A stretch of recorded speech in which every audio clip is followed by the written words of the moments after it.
Sorry about that. I do hope everybody had a great Friday and you're looking forward to a good weekend. And as I was saying, I hope some of you heard me a while ago, but if you didn't, that I have been bombarded since I spoke with you on Tuesday with messages asking, well, what's going on now? Where are we in this situation? And I thought this would be the best way to share with everybody what is going on up to this point. And I'm disappointed to say not a lot. There's not a lot that has happened in regard to any kind of communication that I've had with AEA. I've heard nothing from the state folks, the lawyer that sent me the threatening letter. I've heard nothing from my local people, which is very disappointing. I did talk to our UniServe director. I don't know if I shared that with you on Tuesday, but I talked with her on Tuesday, and after I got the letter, I was overwhelmed, and I was calling everybody. I want some answers. I want to hear, what are my options? I need representation, and that's what we pay and we think that we're paying for with AEA is legal representation. If we're wronged, if we have a situation in our job that we feel is unfair, we pay dues. Mine are $517 a year. And when I talked to my UniServe director on Tuesday, I told her, I said, I need representation. She said, okay, against who? And I said, AEA. And she said, she chuckled and said, I can't represent you against AEA. Let that resonate with you just a minute. All you AEA members out there. Because that's something you need to think about. What I posted on July the 5th was the only post that I have made during all of this, the only thing that I have shared that even mentioned NEA or AEA was the Fox News. I didn't even include the article. I did a screenshot of the picture of their article about how NEA was pushing CRT, critical race theory, and how I was opposed to that, and I'd done some investigating, and I knew that part of my dues, and part of your dues, if you're a member, go to NEA and everything that they support. And my post was factual, and it was geared to inform people. And it prompted lots of thoughts and lots of questions by its members and by people all over the country that have seen my story, that have seen my video. And it prompted those thoughts and speech and questions, and those are good things. Those are really good things. Some of the things that we're founded on as a country is where we look and say, okay, is this a good idea or is this a bad idea? Those are founding principles that we have our country based on. And I had no idea that there would be such backlash. And I did the story from getting back to the Yellowhammer News. The statement that AEA did at 3:40 yesterday. It says the AEA provided a statement to Yellowhammer News saying that the basis of the letter that was sent to me was a now retracted article from Mountain Valley News. However, Crosby maintains the only content she shared was from the unrefuted Fox News article. I have never read the Mountain Valley News. Somebody sent that to me in a text like July the 6th, and I couldn't even access the link. I have never read it. And this statement is saying that it was based on that, and they're basically backing up what they sent the letter to me about and calling me a liar. And on Tuesday, I shared with you that I demanded a written and public apology. That's off the table now. I'm not going to be called a liar. I'm not.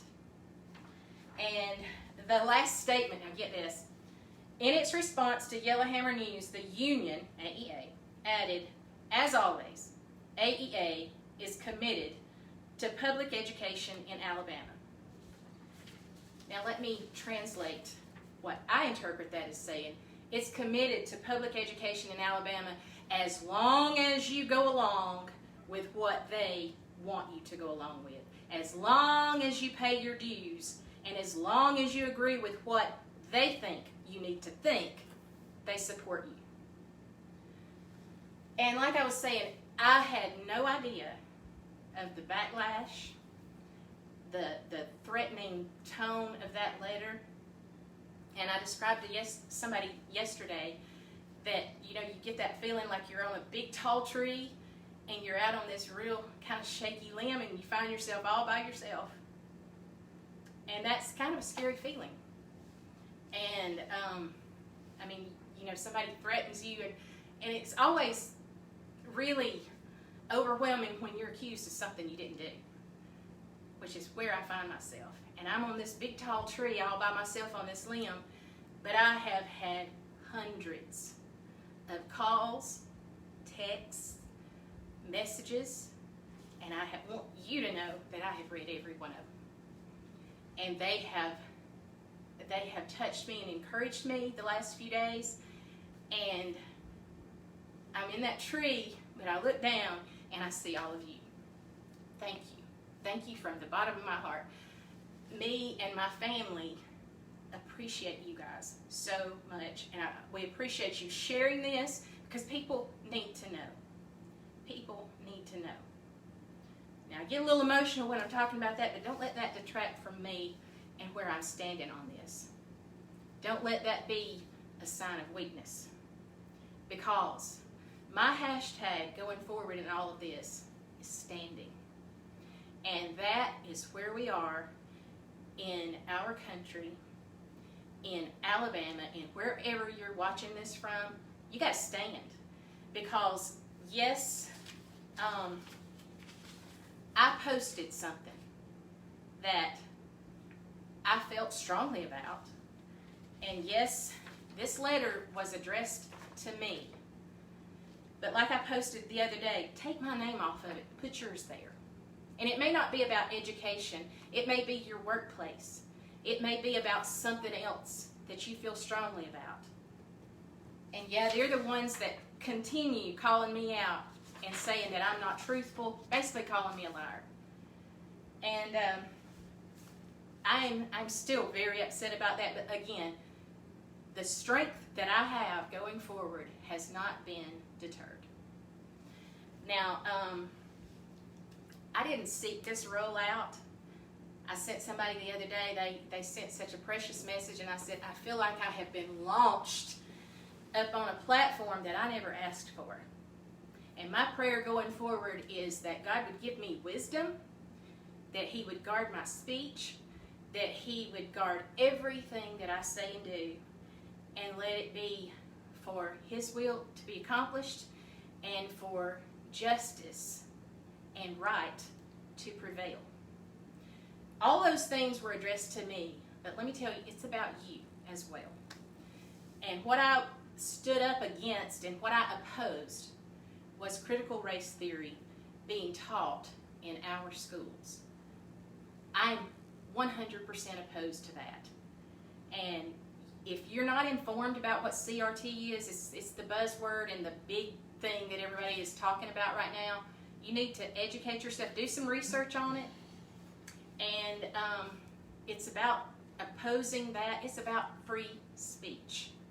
Free speech, y'all, we've got to guard it. We have got to guard our ability and our option to oppose something. You know, there's a way to do that, but we are guaranteed free speech in the First Amendment. And it's about money. It's about money, unfortunately. But again, I don't want to keep you, and my husband and I are going out to dinner in a minute, but I wanted to catch everybody up on what's going on. And I shared also a quote by Thomas Jefferson: in matters of style, swim with the current. It's not a big deal. Don't sweat the style issues. But in matters of principle, stand like a rock. And that's where I find myself, and I hope all of you find your voice It's time to stand. I'm standing. Hashtag standing. And I would appreciate you sharing this, plaster it all over any avenue that you can get out there. And again, thank you. Thank you so much for all of your support and everything that you mean to me. And again, like I said, I was asking for an apology. Unfortunately, we're beyond that point right now, and someone else will be speaking on my behalf going forward. So we're going to go to dinner, and I hope you all have a wonderful weekend. And I'm not going to think about this the rest of the weekend, and I'm going to enjoy my family time. And may God bless you. Hashtag standing.